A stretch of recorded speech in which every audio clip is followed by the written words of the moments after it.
거의 마지막 주님 앞에 이제 나아가면서 그의 이제 생을 주님 앞에 온전히 올려드리면서 어떻게 보면 마지막 고백이라고 이야기하는 사람들이 많이 있는 것 같아요. 자신의 삶을 돌아보면서 드렸던 그러한 말씀 디모데후서 4장 7절 8절 말씀을 오늘 같이 한번 나누기를 원합니다.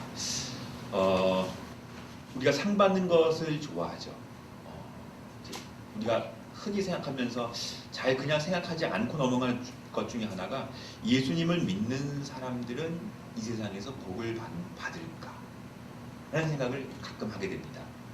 이게 너무나 또 원색적인 질문인지 몰라서 예수님 믿는 사람들이 이 세상에서 복을 많이 받습니까? 많은 사람이 이것 때문에 시험 드는 사람도 있고 또 정말 복을 많이 받습니다 라고 이야기하면서 아주 세상적인 복을 너무 강조해서 또 문제가 되는 경우도 많이 있습니다. 그러나 이제 저희 같은 사람들은 예수님께서는 이 세상에서 우리 예수님 믿는 사람들에게 복을 주시는 것보다 하늘의 복을, 천국의 복을 더 많이 강조하기 때문에 사실 이 부분도 강조하지 않고 지나가는 경우도 사실은 많이 있는 것 같아요. 전도를 하다 보면 제일 어려운 부분이 가만히 생각해 보면 저는 이 부분인 것 같습니다. 사형리를 가지고 전도라든 뭘 하든 어쨌든 상대방 영적인데 관심이 좀 있어야지 얘기가 통하는데 하나님의 법칙을 아십니까? 하나님 당신을 위한 계획을 갖고 계십니다. 별 관심이 없어요. 이 요즘 시대인 것 같고 또 우리 역시도 마찬가지 같고 그냥 현재 나의 삶에서 어떤 도움을 줄 수 있는가, 내가 한평생을 살아가면서 하나님으로부터 어떤 것을 얻을 수 있는가, 여기에 사람들은 더 관심이 있는 것 같습니다. 그러다 보니까 늘 언제나 하나님의 말씀을 전하고 증거하면서도 그러한 서로 간의 차이가 있는 게 아닌가라는 것을 생각을 해보게 됩니다. 우리가 받을 상이 과연 있는가, 그리고 예수님을 믿으며 살아가는 우리에게 주시는 하늘나라의 상은 과연 무엇일까, 또 관심 있는, 그러면 이 세상에서 우리는 하나님의 상급을 바라볼 수 있는가, 믿음에 대한 보상이 있겠는가, 그리고 더 나아가서 나중에 우리가 하늘나라에 가면 어떤 상을 받을 수 있을까, 이런 데 상당히 우리는 관심을 많이 가지게 됩니다. 결론을 말씀드리면 우리 주님께서는 우리가 살아가는 바로 이 세상 가운데, 우리의 삶 가운데 주님께서는 함께 하시고 저희들에게 복을 내려주시는 분이 바로 우리 주님인 것을 우리는 다시 한번 믿고 기억하며 나아가야 할 것입니다. 이 세상은 그냥 우리끼리 살고 나중에 천국에 가서 받을 아버지 하나님의 그 상급만을 바라보는 것이 아니라 그 소망 가운데 이 세상 가운데서도 하나님이 저희들에게 내려주시는 주님의 은혜와 축복을 기대하며 사는 것, 그것은 지극히 성경적이고 또 우리가 추구해야 될 신앙의 모습이 아닌가를 생각을 해보게 됩니다. 디모데 전서 4장 8절에도 비슷하게 나와 있습니다.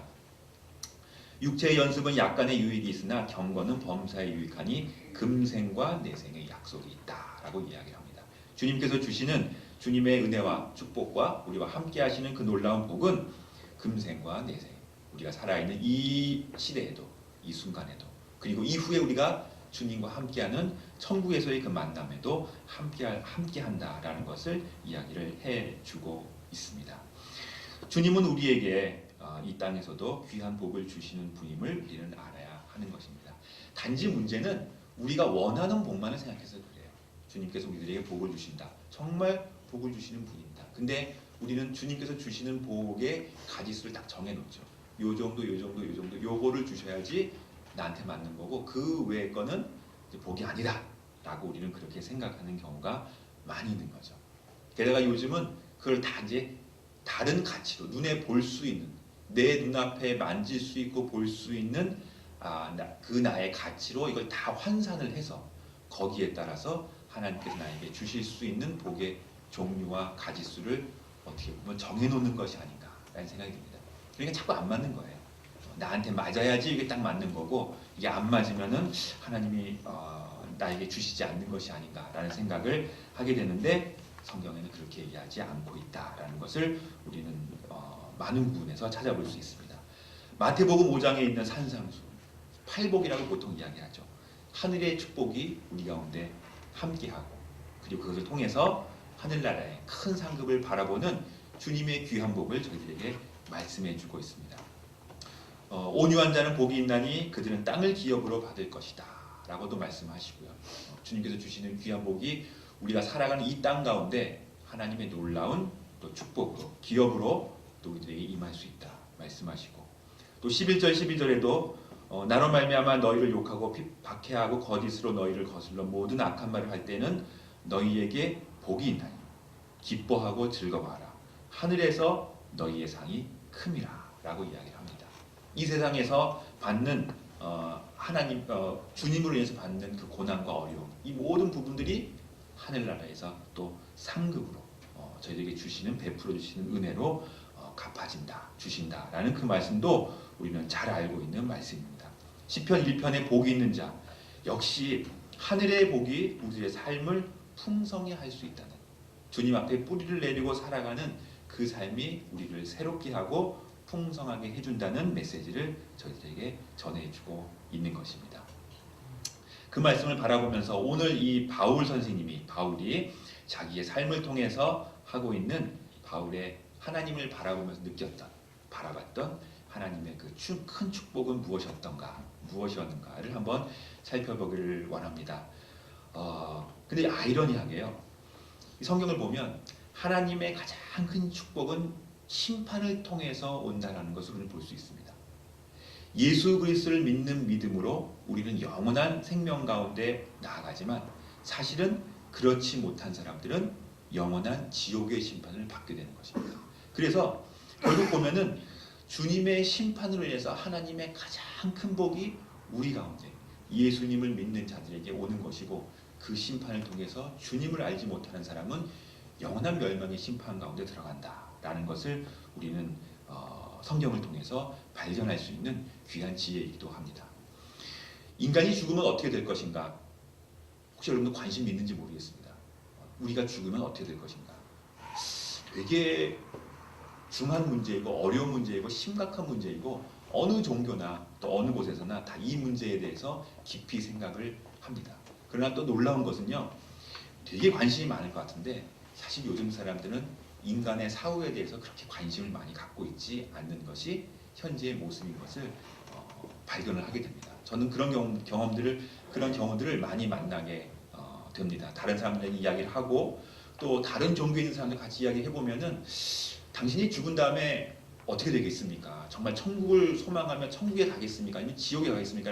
라는 질문들을 해보면 별로 관심이 없어요. 그냥 이 세상에서 내가 좀 잘 살고 나의 종교가 나를 좀 행복하게 해줄 수 있는 것에는 관심이 있는데, 천국이 있고 지옥이 있다, 이 부분에 대해서 글쎄요, 그렇게 관심이 없고 거기에 대해서 딱 부러지게 이야기하지도 않습니다. 그리고 거기에 대해서 잘 모른다고 한들 사람들이 큰 관심을 갖고 있지 않는 것이 우리들의 삶의 모습이 아닌가, 이 시대가 아닌가라는 것을 생각을 해보게 됩니다. 성경은 사실은 분명하게 이야기해주고 있습니다.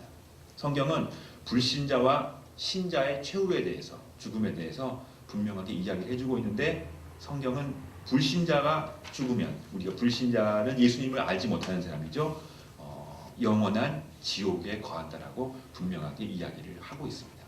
중간지대나 아니면 또 어떤 사람이 이야기하는 것처럼 우리가 죽으면, 믿지 않는 사람이 죽으면 그냥 그 영혼이 없어져 버린다, 소멸해 버린다 라는 것으로 이야기하지 않습니다. 하나님의 심판이 분명히 있다라고 그렇게 이야기를 해주고 있습니다. 그러면 신자는, 예수님을 믿는 사람은 어떻게 될 것인가? 우리는 우리 육체와 영혼이 분리되는 것을 죽음이라고 이야기를 합니다. 그리고 우리 육체의 이제 죽음을 맞이하게 되고, 우리가 죽음을 맞이하게 되면 우리들의 육체는 이제 썩어지게 되죠. 우리 자연으로 돌아가게 되고 썩어지게 되지만, 우리들의 영혼은 주님과 함께 평안을 누리게 되는 것입니다. 주님과 함께 화하게 되는 것이고, 주님의 평안 가운데 우리들은 거할 수 있게 되는 것입니다. 그리고 마지막 때라는 것은 정말 이것도 언제인지 또 어느 부분인지 많은 사람들이 이야기하고, 뭐 어떻게 보면 약간의 그 교파나 아니면은 그 성경 해석을 약간의 차이는 이야기를 하지만, 우리가 이야기했던 이 마지막 때라는 것은 예수님이 다시 오시는 때, 그리고 세상의 종말을 이야기합니다. 바로 이 마지막 때 우리들은 다시 부활하게 되는 것이죠. 예수님을 따라서 주님과 함께 우리는 부활해서 영원히 주님 하늘나라에서, 새 하늘과 새 땅에서 주님과 함께 거하는 바로 그러한 주님의 인도함 가운데 나아가게 되는 것입니다. 그리고 우리는 마지막 심판을 받게 되는데 이 심판은 예수님을 믿느냐 안 믿느냐, 주님의 의로, 예수 그리스도의 의로 옷 입고 있느냐, 그 의가 우리 가운데 있느냐라는 그 믿음을 기준으로 해서 우리는 심판을 받게 되는 것입니다. 그렇기 때문에 우리는 심판이 멸망하는 심판이 아니라 우리는 생명을 얻는 생명의 멸관의 심판인 것이죠. 하나님과 함께하는 놀라운 은혜로 함께하는 축복의 심판이 되게 되는 것입니다. 그래서 하나님의 귀한 상급은, 하늘나라의 상급은 사실은 심판과 연결이 되어 있다는 것을 우리는 다시 한번 말씀을 통해서 살펴볼 수 있고 우리는 발견할 수 있는 것입니다. 그래서 가장 큰 축복은, 성경에서 이야기하는 가장 큰 축복은 우리가 예수님과 만나서 주님과 함께하며 영생의 복을 영원토록 누리는 것이 주님이 주시는 가장 큰 축복인 것을 우리는 말씀을 통해서 발견할 수 있는 것입니다. 할렐루야. 그게 복이에요. 그리고 그게 소망입니다. 결국 우리는 그 주님과 함께한다는 그 믿음과 마음을 가지고 기다리는 것이고 참는 것이고, 그리고 세상을 살면서 한평생을 주님을 위해서 살고 영원한 안식 가운데 들어갔다가 우리는 우리 몸이 다시 부활하여서 주님과 함께 하면서 정말 그 주님과 늘 지낼 수 영원한 생명 가운데 나아가는 영생의 축복, 주님과 함께하는 바로 그 복을 기대하며 소망하는 것, 그것이 정말 귀중하고 소중한 하나님의 인도하심이다 라는 것을 우리는 다시 한번 말씀을 보면서 확인할 수 있게 되는 것입니다. 그러면 이 세상에서 주님이 주시는 복은 뭡니까? 또다시 그 문제가 우리한테 또 다가오게 됩니다. 그러면 우리는 하늘나라만 바라보고 이 세상은 아무것도 없고 그냥 이 세상은 견디며 지내는 바로 그러한 부분인가? 예수님을 믿으면서 이 세상에서 우리가 얻을 수 있는 축복은 무엇인가? 라는 것을 생각을 해보게 될 때 바로 이 바울이 고백한 이 말씀들을 통해서 우리는 한번 생각을 해보게 되는데, 예수님을 믿으면서 이 세상 가운데서 얻을 수 있는 주님께서 우리에게 주시는 주님의 놀라운 축복이 우리 가운데 있는 것을 우리는 살펴볼 수 있습니다. 그것은 첫 번째는 주님께서 이 세상에 주는 주님의 놀라운 축복, 첫 번째 한 가지는 목표를 가지고 살아갈 수 있는 삶을 주십니다. 예수님을 알고 주님을 믿고 살아가는 그 삶이라는 것은 주님께서 삶의 목표를 주십니다. 별거 아닌 것 같죠. 여러분, 뭔가 하나 큰 게 하나 나올 거라고 기대하셨는데 뭐 자동차가 하나 떨어지든지 뭐 집 한 채가 떨어져야지 예수님 믿으면 그런 뭔가 하나 딱 떨어지지 잘 돼. 이거를 생각할지 모르겠지만 사실은요, 그런 게 다 우리가 속는 거예요. 그런 것에 우리가 속는 것이 아니라 정말 주님께서 우리들에게 주시는 주님의 놀라운 이 세상의 축복은 삶의 목표를 주세요. 삶의 목표. 내가 이 인생을 살아가야 되는 나의 목표가 무엇인가? 목표가 있다라는 것은 가치관을 발견한다는 것입니다. 내가 이 세상을 살아가는 그 의미가 무언가? 내가 이 한평생을 어떻게 보면은 나의 의도와도 관계없이 이 한국 땅 이곳에 태어나서 한국 사람의 이 존재감을 가지고 이 시대 2019년이죠. 내년 2020년 이렇게 바로 이 시대를 살아가는 그 의미가 무언가를 주님께서 주신다는 것입니다. 주님을 믿음으로, 주님을 발견함으로 그 목표를 가지고 살아가는 것. 성경적인 용어는 우리는 사명이라고 얘기를 해요. 그리고 주님의 길이라고 이야기합니다. 그러나 그런 말을 쓰지 않더라도 내가 이 땅에 존재하는 이유가 무엇이고 내가 무엇을 위해서 살아가야 되는가, 이것을 발견하게 되는 것이 하나님의 놀라운 축복이 된다는 것입니다. 그리고 우리는 그것을 따라서 믿음으로 살아가는 것이고, 그 믿음으로 목표를 향해서 신앙을 가지고 믿음으로 살아가는 그 삶, 그것이 축복된 삶이라는 것입니다. 세상의 사람들이, 특히 젊은이들이 내가 왜 살아야 되는지, 내가 무엇을 위해서 살아야 되는지 이걸 모르고 살 때가 너무나 많이 있어요. 그리고 정말 그 가운데에서 자기 자신을 다시 한번 돌이켜 발견했을 때 헤매이고 힘들어하고 내가 이 세상 가운데서 어떤 존재인지를 알지 못하고 정말 좌절하고 낭망하는 경우를 너무나 많이 보게 됩니다. 이것은 주님의 인도함만이, 그리고 주님의 함께함만이 그리고 주님을 발견하고 주의 십자가의 은혜로 우리가 새롭게 태어나는 그 경험을 할 때만이 우리가 발견할 수 있고 우리가 그 가운데서 누릴 수 있는 하나님의 놀라운 축복이 된다는 것입니다. 세상은 성취를 얘기해요. 세상에서 많은 것을 얻어라. 그리고 많은 것을 가질 수 있도록 노력하고 많은 것을 가질 수 있도록 준비해라 라고 이야기를 하고 우리는 그렇게 세상을 살아갑니다. 그러나 그것을 통해서 우리 인생의 참 가치를 얻을 수는 없습니다. 성취보다 중요한 것은 나의 삶의 진정한 가치를 깨닫고 알게 되는 것입니다. 그것은 예수님을 통해서 신앙을 통해서만 우리는 알 수 있게 된다는 것을 우리는 다시 한번 발견할 수가 있습니다. 그래서 많은 사람들이 공부도 많이 하고 대학도 좋은 데 나가고 좋은 직장 가지고 다 했지만 결국은 똑같이 만나서 이야기를 해보고 같이 좀 마음을 터놓고 이야기를 해보다 보면 결국은 그 문제야. 내가 왜 이렇게 살고 있는가? 내가 앞으로 뭘 위해서 살아야 되는가? 내가 어떤 길로 어떠한 목표를 가지고 살아야 되는 것인가? 결국 이 문제에 대해서 헤매고 있는 모습을 우리는 많이 보게 됩니다. 거기에 답을 주는 것이 하나님의 축복이고 주님의 말씀입니다. 그리고 예수님께서 우리에게 주시는 하나님의 놀라운 삶의 진리가 된다는 것을 우리는 말씀을 통해서 다시 한번 발견해 볼 수 있게 됩니다. 제가 요즘 여러분 딱 보시면 알겠지만 상당히 피곤해 보인다, 힘들어 보인다 이런 거 못 느끼시겠습니까? 네. 요즘 제 그 말 참 맞아요. 요즘 좀 이 감기까지가 좀 들어서 목 감기에 뭐에 지금 뭐 몰골이 정상적이지 않습니다. 제가 요즘 많이 이제 바쁜 가운데 있는데 저희 선교회에서 선교사 훈련 이제 프로그램들이 시작이 돼서 3월, 4월, 5월까지 이렇게 지내고 있습니다. 지금이 제일 힘든 때입니다.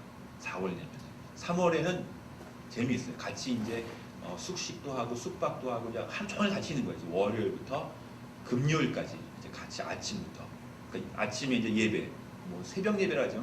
요즘 그렇게 일찍 하죠. 아침 6시부터 저녁 한 10시까지 쭉 같이 생활하고 자고 자고 그래서 한 3개월을 같이 이제 생활을 하게 됩니다. 근데 3개월 지나고 나면 많이 변해요.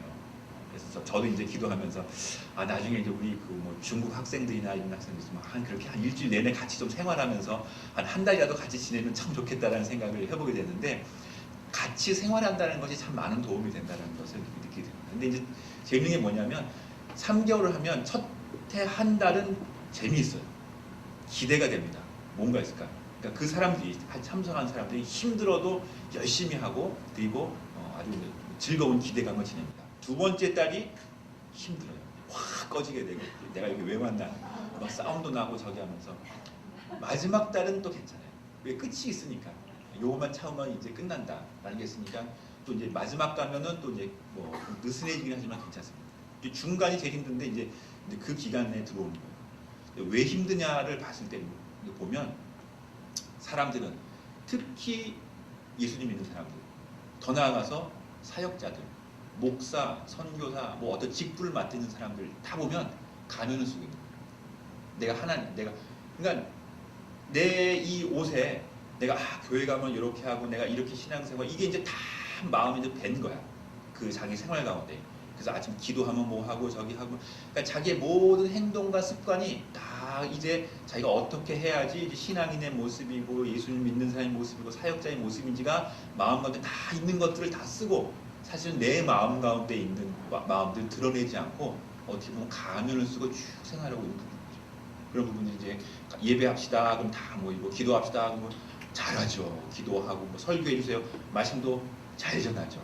근데 어떻게 보면 그런 모든 것들이 내가 입고 있는 겉옷인 거예요.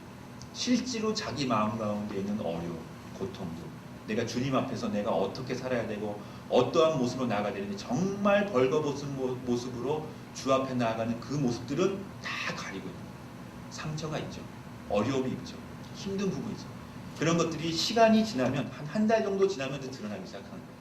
밥 먹으면서 드러나고 얘기하면서 드러나고 그러니까 서로가 서로에게 힘들고 어려움이 되면서 그 부분이 드러나는데 그 부분이 주님 안에서 새롭게 되고 발견하고 치유되는 과정들을 통해서 우리가 주님의 은혜를 경험하고 새롭게 다짐해 나아가는 그 길들을 나아가는 과정을 바라보면서 함께 경험을 하게 되는 것을 바라봅니다. 마찬가지예요. 가장 중요한 것은 여러분들 직장도 있고 학교도 있고 내가 오늘 할 일이 있고 내일이 할 일이 있고 이게 다 정해져 있잖아요. 이게 가면인 것입니다.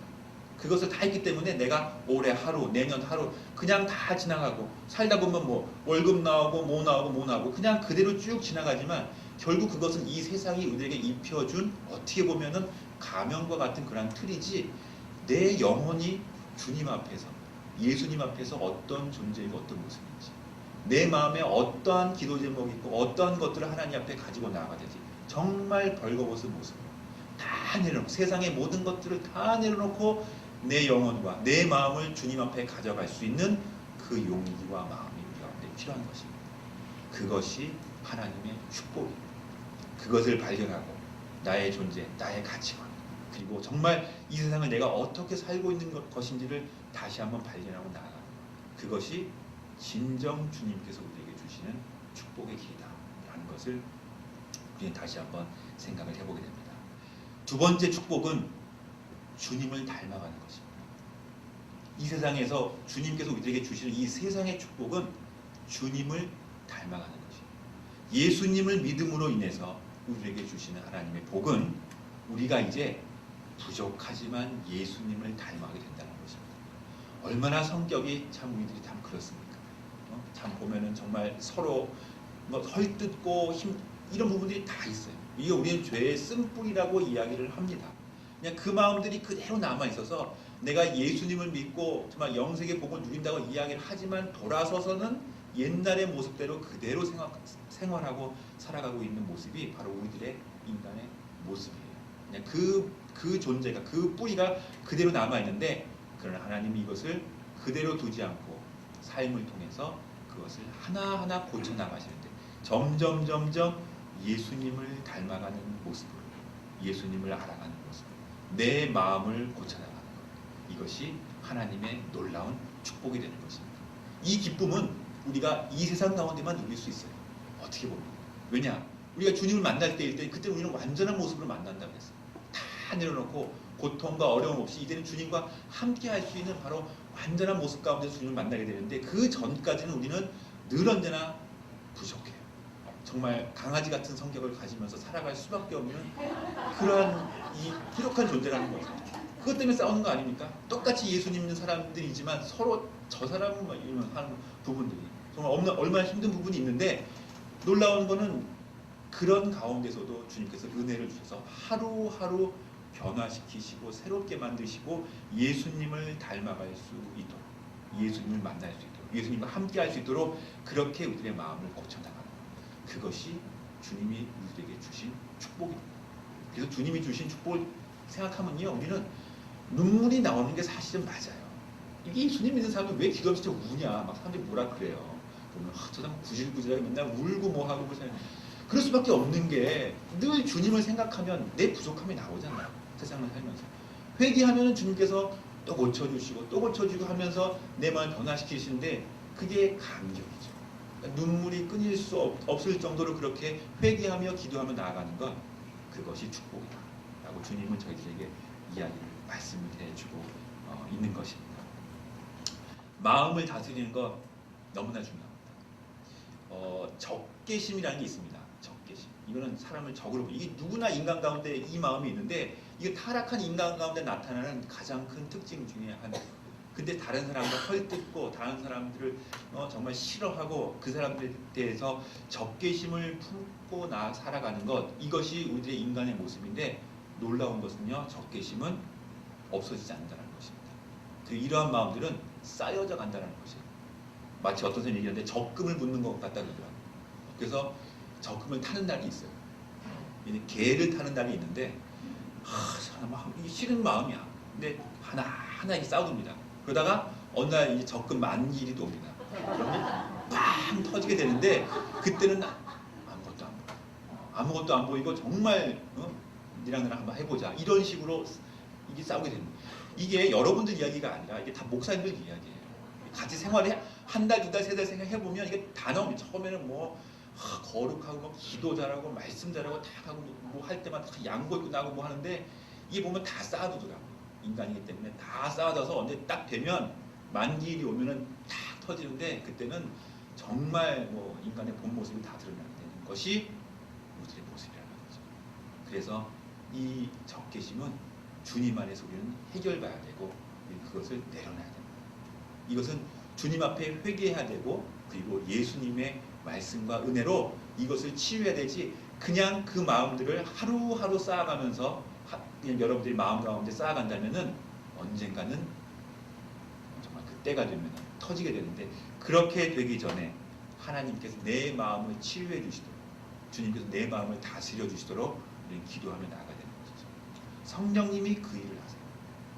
하루하루 성령님 내 마음을 오셔서 내가 쌓아뒀던 나의 분, 나의 화, 짜증, 또 신경질, 저 사람만 보면 생각이 나는 그러한 나의 아픔들 이러한 부분들을 하나님께 가져가고 성령님 앞에 주님 앞에 기도하며 나아갈 때 내 마음을 치유해 주는 것이 바로 우리 주님의 놀라운 은혜가 되는 것입니다. 그런 것을 누리면서 사는 것이 이 세상의 축복입니다. 이 세상의 축복. 그래서 우리 이 세상에서 힘들죠. 어렵죠.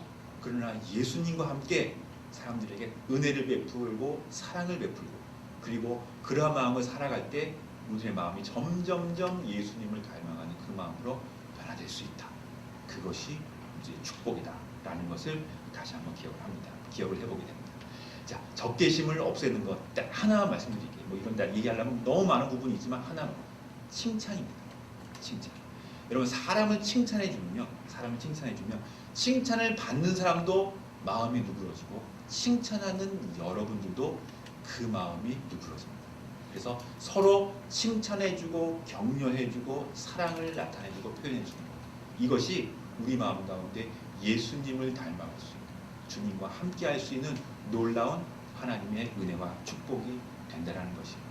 그래서 여러분들 사람을 만나면 그 사람들을 어떻게 보면은 뭐 나무라고 하기 이전에 잘하는 부분들이 있으면 먼저 올려주고 칭찬해주고 격려해주면 그 인생이 변화되어지고 그러는 가운데 우리도 예수님의 사랑과 은혜로 새롭게 되는 것을 우리는 경험하며 느낄 수 있는 것입니다. 그래서 세상을 살면서 천국과 같이 사는 사람이 있는가 하면 세상을 똑같이 살면서 지옥과 같이 사는 사람이 있어요. 맨날 마음 가운데 악기를 품고 살면 이 세상을 살면서도 지옥처럼 사는 거예요. 그런데 마음 가운데 사랑과 은혜와 정말 격려해주는 마음을 가지고 살아간다면 똑같은 세상을 살면서 천국을 살아가는 사람이 있다는 것입니다. 여러분들은 천국을 살아가는 사람들이 다 되시기를 바라겠습니다. 이것이 주님께서 여러분들에게 주시는 놀라운 축복이 됩니다. 마지막으로 세 번째는 영화롭게 사는 것입니다. 이것은 영광을 위해서 사는 것입니다. 우리들의 삶의 최종 목표이기도 합니다. 우리의 삶을 통해서 이제는 하나님 앞에 영광 돌리고 영화롭게 하고 그분 안에서 즐거워하는 삶, 주님의 영광을 위해서 사는 삶, 삶의 목표와 삶의 모든 것들을 주님을 위해서 드리는 것. 이것이 우리가 이 세상을 살면서 누릴 수 있는 놀라운 하나님의 축복이 된다라는 것을 다시 한번 기억을 해보게 됩니다. 자, 여러분께 한번 질문을 드리겠습니다. 세상을 편하게 사는 것과 주님을 위해 사는 것. 자, 여러분 어떤 복을 원하십니까? 세상을 편하게 사는 것과 주님을 위해서 사는 것. 이건 제가 한 얘기가 아니에요. 옛날에 허드슨 테일러가 선교사를 동원하면서 이 이야기를 한 거예요. 세상을 편하게 사는 것과 주님을 위해서 사는 것. 하나님이 복을 주신다면 여러분들에게 어떤 복을 주기를 원하십니까? 고민되죠. 세상을 편하게도 살아야 되겠고 주님을 위해서도 살아야 되겠고. 그래서 우리는 얘기죠. 두 개 다 주십시오. 둘 다, 그러면 정말 좋죠. 둘 다가 있으면 주님을 위해서 사는데 복도 주시는 거야. 편해. 예수님도 믿고 저기 하는데 일도 잘 풀려. 이러면 얼마나 좋겠습니까? 물론 그럴 수도 있어요. 근데 그런 부분들은 우리가 결정할 부분인데 하나님이 주시는 정말 은혜이고 감사할 제목이죠.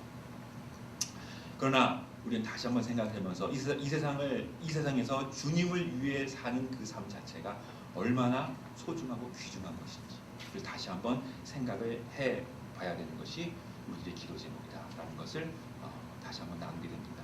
자, 많은 선교사들이 있었는데요. 몇 분의 선교사를 소개하기를 원합니다. 세상의 유혹을 따라서 쫓아간 선교사들도 사실은 많이 있습니다. 선교 역사에 보면 세상의 이익을 포기하고 주님을 위해서 살아가는 사람들도 있지만 그러나 그렇지 못하고 세상의 이익을 쫓아서 어떻게 보면 실패한 선교사라고 이야기할 수 있어요. 뭐 실패했다라고 얘기하기 좀 그렇고 유혹에 넘어간 선교사들도 우리는 많이 찾아볼 수가 있습니다. 간간히, 많이라 그러면 또 안 되겠죠. 간간히 찾아볼 수 있습니다. 책에 보니까 이렇게 나오더라고요. 평안북도 운산에는 운산 금광이 있었는데 그 당시에 미국 선교부에서는 이 운산 금광을 선교사를 빨아들이는 블랙홀이라고 이야기했다는 겁니다. 선교사를 빨아들이는 블랙홀. 왜냐하면 그 운산 금광이 너무나 그야말로 노다지여서, 노다지가 무슨 말인지 알죠? 그죠? 너무나 정말 그 경제적으로 큰 가치가 있어서 정말 많은 사람들이 필요하고, 그 평안북도 운산이면은 와서 미국인들이 막 이제 서양 사람들 개발을 하는데 제일 필요한 게 통역을 할 사람이죠. 한국말을, 조선말을 할 수 있고 영어를 할 수 있는 사람이 필요한데 지금이야 영어는 다 하죠. 그러나 그 당시에 영어를 할 수 있는 사람이 뭐 누가 있었겠습니까? 그러니까 미국 사람들, 그러니까 죄송합니다. 서양 사람들 편에서 정말로 이 그 사람들을, 조선 사람들을 다룰 수 있는 사람, 최적의 사람이 누굽니까? 선교사죠. 그죠? 조선말도 할 수 있고, 그리고 영어도 할 수 있고. 그래서 큰 아주 그냥 그 여러 가지 그 혜택과 월급을 주면서 선교사들을 와서 이 일을 좀 해달라. 이 금광에 와서 이 광산 일을 해달라라고 했을 때 많은 선교사들이, 죄송합니다. 많은 걸 말해서 일부 선교사들이 자기가 하고 있던 선교사직을 내려놓고 포기하고 그것으로 가는 사람이 있었기 때문에 그 당시에 상황에서는 이 운산 금광을 선교사들을 빨아들이는 블랙홀이라고 이야기까지 했다고 이야기를 합니다. 유능하고 능력 있는 의료 선교사들이 의사로 왔지만 선교사직을 버리고 광산으로 들어가는 경우가 많이 있었다라는 것을 그 자료를 통해서 찾아볼 수 있습니다. 1897년에 달지엘 벙커 선교사, 감리교 선교사인데 역시 의사로 왔다가 자기 의사직을 내려놓고 금광으로 들어가고, 1907년에는 제중원, 광주에 제중원이 있었어요. 그러니까 서울에 있는 제중원 말고 그 제중원이 광주에 있는 제중원에 왔던 놀란 선교사, 상당히 유능한 선교사였다고 이야기를 하고, 그리고 많은 정말 그 중요한 그 의료 기술을 가지고 조선 사람들에게 많은 의술을 베풀었지만 결국 이분도 그것을 내려놓고 금광으로 들어가는 그러한 역사를 보면서 당시의 사람들은 가히 충격적이었다라고 그렇게 말을 하고 있습니다. 이 놀란 선교사는 세브란스에서 에비슨 선교사를 도왔던 유능한 의사였고, 이 사람이 그 손을 놓고 갔을 때 그 광주에 있는 제중원 자체가 그냥 운영 자체가 어려울 정도로, 그러니까 의사가 너무나 부족한데 그 정말 그 빈자리가 너무나 크게 돼서 그 당시의 상황에서는 가히 충격적이었다라고 이야기를 하고 있습니다. 당장은 손해일 수는 있지만 사역자들은, 선교사들은, 목사는 돈으로 헤아릴 수 없는 명예와 상급을 바라보며 사는 사람들이 사역자들입니다. 그러나 그들도 역시 그 마음 가운데 때로는 유혹이 있고 어려움이 있어서 내려놓고 하나님 원치 않는 길로 가는 모습들을 우리는 또 바라볼 수 있는 것입니다. 저는 이 부분들을 보면서 그렇게 생각을 해봅니다. 하루아침에 이게 변했을까? 전 그럴 것 같지 않아요. 자고 일어났는데 갑자기 난 이제 선교사 안 해. 난 이제 돈 벌러 갈 거야 하면서 갔을까? 그런 생각이 안 들더라고요. 그럼 뭐냐? 얼마나 많은 고민을 했을까? 근데 그게 힘든 거예요. 자기가 의사이고 본국에 있었으면 충분히 잘 살 수 있는 그런 환경인데 하나님께 헌신하고 여기 왔는데 생각보다 어려운 거죠. 매일매일 힘들죠. 가족도 힘들고 삶도 힘들고 그리고 아내도 힘들고 이런 힘든 것들을 참으면서 계속해서 사역을 하면서 얼마나 많은 고민이 있었겠습니까? 그 고민 가운데 탁 제안이 들어오는 거예요. 야, 너 그거 버리고 일로 오면 엄청나게 큰 부와 돈과 이런 것들을 내가 주겠다라고 이야기를 했을 때 그만 가운데 갈등이 있었겠죠. 긴 시간을 갈등을 하면서 결국은 그런 선택을 하는 거예요. 이걸 버리고 내 가리라. 믿음을 버렸다라고까지는 이야기하기 힘들어요. 그래서 그 사람이 천국에 갔냐 못 갔냐 이렇게 얘기하면 할 말이 없습니다. 우리 그렇게 함부로 얘기를 할 수가 없어요. 그러나 그 삶이 쉽지는 않았겠다. 그리고 많은 고민을 했겠다. 그러나 우리가 볼 수 있는 건 그거예요. 바로 눈앞에 보이는 어떻게 보면 그 이익을 쫓아가는 것과 보이지 않는 하나님의 상급, 하늘나라의 상을 바라보며 가는 것, 어디에도 소중함이 있는 것인가, 어디에도 진정한 가치가 있는 것인가, 이것은 우리의 우리가 깊이 생각을 해봐야 되는 부분이 아닌가. 주님이 주시는 상을 바라보고 끝까지 가는 게 중요합니다. 제가 여러분들 말씀드린 그거예요. 그게 결론이고 그게 복입니다. 주님이 주시는 상을 바라보고 끝까지 가세요. 내가 예수님 믿고 뭐 했는데 뭘 주시는 것도 없고 일도 안 풀리고 계속 꼬이기만 하고 이게 안 된다. 그걸로 비교할 부분이 아닌 거죠. 눈에 보이는 가시적인 그 상을 바라보면서 내가 그 길을 쫓아가는 것이 아니라 지금은 보이지 않지만 주님이 주시는 상을 끝까지 바라보고, 바울이 그랬어요. 바울. 끝까지 바라보고 마지막까지 끝까지 그 길을 가는 것, 이것이 정말 영광스러운 삶이고 이것이 하나님이 우리에게 주시는 놀라운 축복이 된다는 것입니다. 마음이 좀 무겁지만 그래도 또 훌륭한 선교사님을 소개를 해드려야 되겠죠. 여러분이 잘 아시는 에비슨 선교사님입니다. 에비슨. 이분은 제중원의 의사로 왔어요. 그러니까 제중원이라는 것은 알렌이 처음 와서 이 우리나라의 현대식 의료기관을 만든 병원이 사실은 제중원인데, 제중원이 이제 힘들어지면서 이 원래 국가기관이었죠. 힘들어지면서 제중원을 다시 한번 리모델링하고 새롭게 살려야 된다는 부분 그 사명을 가지고 온 선교사가 이 에비슨 선교사입니다. 그래서 이 에비슨은 이 제중원을 통해서 한국인들에 의해서 한국의 의사를 세우고 의료교육을 할 수 있는 바로 그러한 모습으로 다시 탈바꿈하고자 사명을 가지고 왔죠. 에비슨이라는 이 선교사는 영국에서 태어났는데 캐나다에서 공부를 했어요. 캐나다 토론토 의과대학에서 공부를 했는데 자료에 의하면 우수한 성적으로 졸업을 했대요. 그러니까 앞길이 창창하죠. 그리고 대학 교수와 토론토 대학 의사로서 활동을 하고 있는 가운데에서 안식년을 맞아서 온 미국의 선교사 언더우드가 소개를 한 거죠. 한국의 그 조선이었죠. 조선 땅에 있는 상황을 이해하면서 제중원 이야기하면서 의료 선교사가 필요하다. 여기에 정말 아무것도 의료 기술도 없기 때문에 죽어가는 사람들을 위해서 예수님의 사랑과 복음으로 함께할 사람을 찾는다라는 이야기를 듣고 헌신을 합니다. 그래서 언더우드가 에비슨을 초청을 해줘요. 물론 이제 에비슨이 이 언더우드를 초청을 하죠. 그 대학에서, 토론토 대학에서 선교 모임을 하는데 이 언더우드가 간증을 하면서 하는 이야기를 듣고 본인이 직접 헌신을 해서 이제 조선으로 들어오게 된 것입니다. 그래서 에비슨은 1893년 7월에 미국 북장로회, 북장로 선교회 의료 선교사로 들어오게 돼요. 그러면서 이곳에서 제중원에서 일을 하면서 이 기관을, 이 제중원을 새롭게 리모델링하고 새롭게 만들어야 되겠다라는 그 마음을 가지고 본인도 안식년을 맞이해서 다시 본국으로 와서 미국을 다니면서 이 사실을 이제 알리게 되고 설교하고 선교 간증을 하면서 이야기하게 되죠. 그 이야기를 들었던 사람이 클리블랜드 출신의 아주 돈이 많았던 석유 회사의 이 중역이었던 세브란스라는 사람이 그 얘기를 듣습니다. 그러면서 본인이 큰 돈을 헌신합니다. 그래, 내가 정말 주님의 일을 위해서 내가 주님 앞에 헌신하고 그곳에 의료기관을 세우기 원한다. 그래서 세브란스라는 사람이 그 큰 금액을 헌금을 하고 그것을 갖고 와서 만든 것이, 새롭게 만든 것이 현대식 의료기관이고, 이것이 세브란스 병원이었고 의사를 교육하는 교육기관이었고, 이게 나중에 이제 의과대학으로 발전을 하게 되는 것입니다. 그러면서 하나님의 사랑과 은혜가 실천되고 열매를 볼 수 있는 그런 놀라운 결과로 맺게 되는 것이죠. 이러한 헌신과 노력과 자기 헌신들이 있을 때 하나님의 은혜와 나라와 그리고 하나님의 놀라운 부분들이 계속해서 드러나게 되는 거죠. 이것이 하나님의 축복이라고 우리는 이야기를 하는 것입니다. 이 에비스는 왔다가 사실 그렇게 오래 있지는 못했습니다. 그가 가면서 한국인 지도자를 세워주고 가는데, 한국인 리더를 세우고 가는데 그 후계자로 오금선이라는 의사를 세우고 갑니다. 근데 사실 이분은 의사는 아니었어요. 그냥 있던 그 같이 협력하던 사람인데 그 사람을 세우고 조선을 떠나게 됩니다. 그런데 이 오금선이라는 분을 세우게 된 이유가, 이분도 역시 마찬가지예요. 그 당시로 말하자면 상당한 재능이 있는 사람이었어요. 왜?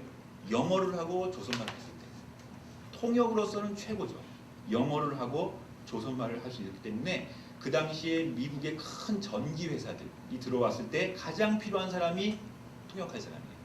말을 할 수 있는 사람, 영어를 하고 그 다음에 조선 사람들을 다스릴 수 있는 사람을 찾았기 때문에 바로 이 사람한테, 이 오금선한테 가서 큰 돈으로, 당신이 우리 회사에 오면 정말 큰 일을 할 수 있고 많은 월급도 주고 너의 창창한, 죽을 때까지 정말 너의 삶을 보장해 주겠다. 죽은 다음에 보장 못하겠죠.